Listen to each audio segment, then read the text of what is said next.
Hello friends, कैसे हैं आप लोग। आशा करता हूँ कि आप लोग अच्छे होंगे। आज हम लोग मैथ्स पेडोलॉजी की बात करेंगे। इसमें हमने सबसे पहला टॉपिक एनसीएफ 2005, क्योंकि एनसीएफ 2005 बहुत इंपॉर्टेंट है। जितनी भी पेडोलॉजी है, चाहे मैथ की हो, चाहे साइंस की हो, चाहे ईवीएस की हो, चाहे हिंदी इंग्लिश किसी की भी हो, और आपने एनसीएफ 2005 और एनईपी 2020 अच्छे से पढ़ लिया है तो आपको पेडोलॉजी में ज़्यादा कोई समस्या नहीं होनी चाहिए।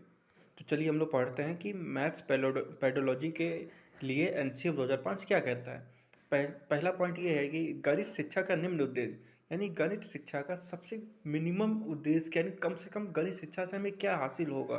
तो पहला, बच्चों में संख्या संबंधी कौशलों को विकास करना, यानी विकसित करना, यानी बच्चों में संख्या की समझ को पढ़ाना कि एक क्या होता है, दो क्या होता है, तीन क्या होता है, जोड़ना क्या होता है, घटाना क्या होता है, गुना क्या होता है और भाग क्या होता है। बच्चों में समस्या समाधान कौशल विकसित करना। समस्या समाधान का यहाँ मतलब है कि जो उसकी घरेलू चीज़ें हैं, जो उसकी रोज़मर्रा की चीज़ें हैं, उसके संबंधी जितने भी कौशल हैं उसको विकसित करना। जैसे अगर बच्चा दुकान गया और 5 रुपये घर से लेके गया, 2 रुपये की टॉफ़ी ली, तो दुकानदार कितने रुपए वापस करेगा। ये सब जो कौशल हैं, ये सब बच्चों में क्या विकसित करना ही गणित शिक्षा का मिनिमम उद्देश्य, यानी निम्न उद्देश्य है।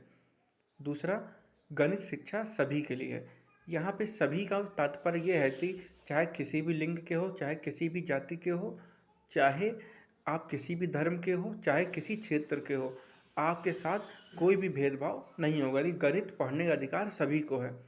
तीसरा, दिक् स्थान संबंधी समस्या को दिक् स्थान संबंधी समझ को बढ़ाना। यहाँ पे जो दिक् स्थान शब्द है बेटा, इसका मतलब होता है इंग्लिश में स्पेशियल अंडरस्टैंडिंग। स्पेशियल अंडरस्टैंडिंग का मतलब होता है कि किसी भी चीज़ का दिमाग में फ़ोटो बना लेना। जैसे जो ठेकेदार होते हैं, जो मकान का मैप बनाते हैं, तो देखो क्या करते हैं वो लोग, दिमाग में ही मैप बना के बता देते, भैया इतना यहाँ आपका किचन बनेगा, यहाँ बाथरूम बनेगा, यहाँ पे आपका रूम बनेगा। कैसे? क्योंकि उनकी जो स्पेशियल अंडरस्टैंडिंग होती है वो बहुत डेवलप्ड हो चुकी होती है। तो दिक् स्थान संबंधी बेटा एक पॉजिटिव वर्ड है। ये शब्द आपको जहाँ भी पेपर में दिखे तो इसको आप पॉजिटिव ही मान के चलेंगे। चौथा पॉइंट है, गणित का उद्देश्य बच्चों में गणितीकरण की क्षमताओं का विकास करना। मतलब बच्चों के अंदर गुना कैसे करना है, भाग कैसे करना है, जोड़ना कैसे है, घटाना कैसे है, इन सब समस्याओं से संबंधित जितनी भी कौशल है उसका विकास कराना ही गणित का एक उद्देश्य है। पांचवा, टेक्नोलॉजी गणित में सहायता कर सकती है। टेक्नोलॉजी का मतलब यह है कि कैलकुलेटर, जैसे मोबाइल से कैलकुलेट कर लीजिए या जो कैलकुलेटर होता है उसका उपयोग कर लीजिए। तो ये सिर्फ प्राइमरी क्लास में ही है। ऐसा नहीं कि आप क्लास 10th वाले बच्चों को बोल देंगे जाओ कैलकुलेटर ले जाओ, क्वेश्चन सॉल्व कर दो। नहीं, वहाँ वो पेपर में बुक हो जाएगा तो उसको पेपर देने को भी नहीं मिलेगा। सिर्फ प्राइमरी लेवल पे कैलकुलेटर का बच्चा यूज़ कर सकता है, क्योंकि बहुत से जो विशेषज्ञ है उनका मानना है कि बच्चा उससे भी कुछ ना कुछ सीखता है। छठा पॉइंट है कि जो प्राइमरी क्लास है उसमें चौपर, अनुमान लगाना, समिति, ये सब क्या है, प्राइमरी क्लास के पाठ्यक्रम का भाग है। यानी जो प्राइमरी क्लास है उसमें मैथ में बच्चों को ये सब पढ़ाया जाता है। चौपर क्या होता है? चौपर एक कह सकते हो टीएलएम है, जिसकी हेल्प से हम लोग बच्चों को 2D और 3D शेप का ज्ञान कराते हैं। अब 2D शेप क्या होते हैं? 2D शेप वो शेप होते हैं जिसकी सिर्फ लंबाई और चौड़ाई होती है। कोई दो चीज़ ही होती है, चाहे लंबाई चौड़ाई हो, चाहे चौड़ाई ऊंचाई हो, चाहे ऊंचाई लंबाई हो। जब ये तीनों चीज़ किसी में हो जाती हो तो 3D शेप कहलाते हैं। जैसे 2D में क्या है, आयत है, वर्ग है, त्रिभुज है। और 3D में क्या है, आपके